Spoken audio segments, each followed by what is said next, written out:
Welcome to All Things Possible. I'm Kris Barney, and I am so excited to have you here with me. I'm right here in the middle of Lake Powell. We're at the Bullfrog area, and so you can hear the waves, you can hear other boats and things going on, but I wanted to come to you with our episode this week, and it's, are you owning your power? So a lot of times we get caught up in so many things going on in our lives, and we forget how powerful we are, and we allow others to control some of our power. And I want to talk to you about that this week. But before we jump in, I want to ask you if you have joined our community. If you haven't joined our community, you can join us on YouTube. You can join us on our website, allthingspossible.biz. Again, allthingspossible.biz. There's free gifts there for you, and there's a lot of information.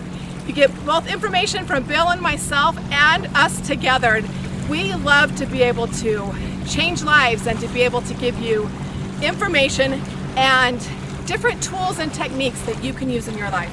So let's jump in and talk about this issue. Are you owning your power? So I want to tell you about yesterday.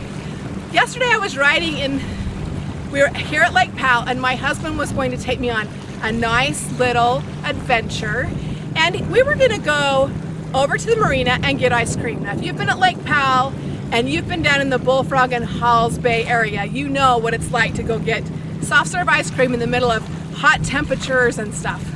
Well, we come down and we stay all the time on our cabin cruiser. We have a boat that stays down here at Lake Powell that we just drive down, and it's a getaway. It's like a second home for us during the summer. And we were down here with that. But that's not the boat that he was taking me for a little cruise on. So he gets all ready to take me on this cruise. Well, let me tell you about his other boat. I have named it, and I thought I gave it a great name. I call it the Little Dinghy. It's a 4-person raft, and you blow it up with air, and we've had all kinds of fun with this at Lake Powell. We take it all the time and play around in it. So yesterday, we decided we're gonna go for ice cream.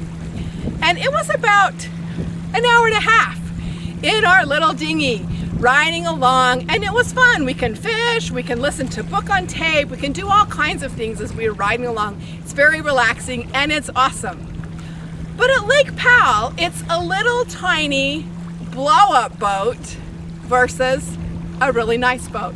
Now, while we were in this little dinghy and we're riding around, we even passed the houseboat we used to own, and all of these yachts and all of these things to get into the marina where we were to get ice cream. And we get there and we pull up on the rental boat part. Now, the rental side is for those who are renting a houseboat and that are going out. So there's all these people that watch us pull up next to these big houseboats in this little blow-up boat. And it was kind of interesting to watch. We pull up, Bill ties off. Bill could care less that people are staring at us. Me, on the other hand, I'm like, I'm gonna try to climb out of this floaty boat and get on the dock. Hey, I gotta get in here. She's knocking.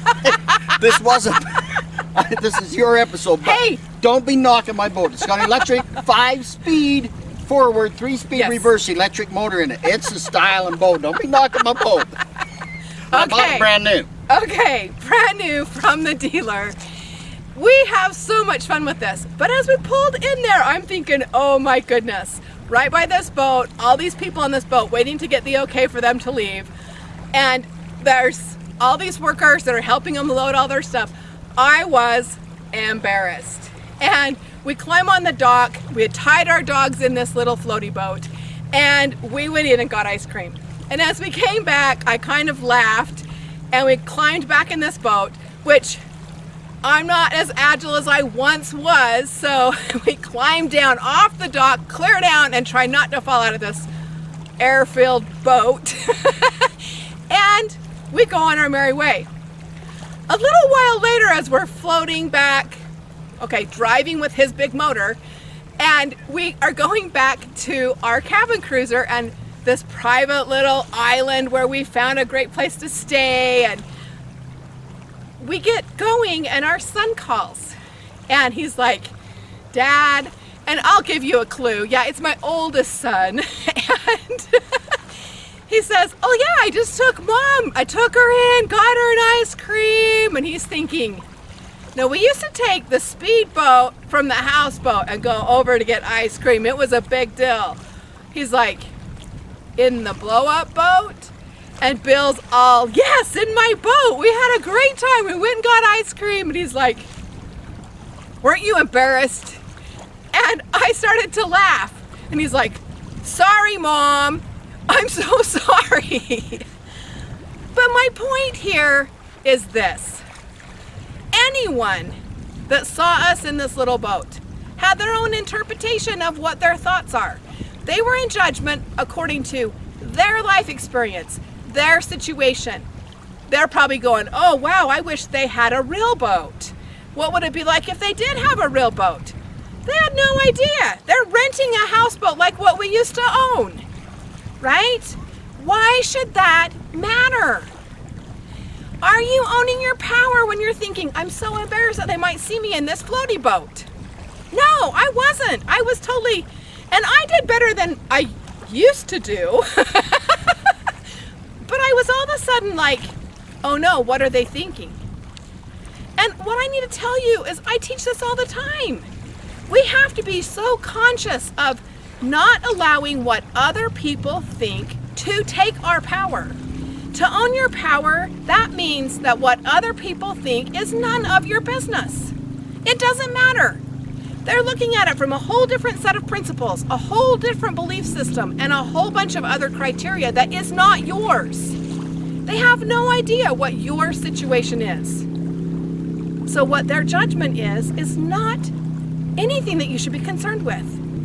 We get to own our power, and to own our power, we get to know that it's okay. Other people can have their opinion. It is only their opinion. All of us have an opinion, and we don't have to let their opinion control our lives. We went for another ride today, and I took it upon myself to think, okay, I don't really care. Because I don't care what they're thinking about my boat. They don't know that I have a cabin cruiser sitting in here and I'm going back to. And it doesn't matter. The way that we get past what other people think is by owning our power, by believing in ourselves, by trusting ourselves, by being a bigger person, by allowing our self-esteem and our confidence to show. So much of the time, we hide our confidence and we hide our self-esteem and we question ourselves because we're looking at everybody else's rules by their criteria. I want this to be short and sweet today, and I want you to look at your life. How often are you allowing others to take your power? How often are you not owning your power? Because when I noticed yesterday that I could honestly say that there was a point where I was embarrassed, I let go of my power. And it's easy to do. So I want you to check yourself. Be able to step left, do whatever it takes for you to own your power and be in complete control of yourself. Thanks for joining me today. Again, if you haven't joined us on our website, it's allthingspossible.biz. There's gifts, tools, lots of stuff there for you. Come be part of our community. Thanks for being here, and we'll see you next time here on All Things Possible. Bye-bye.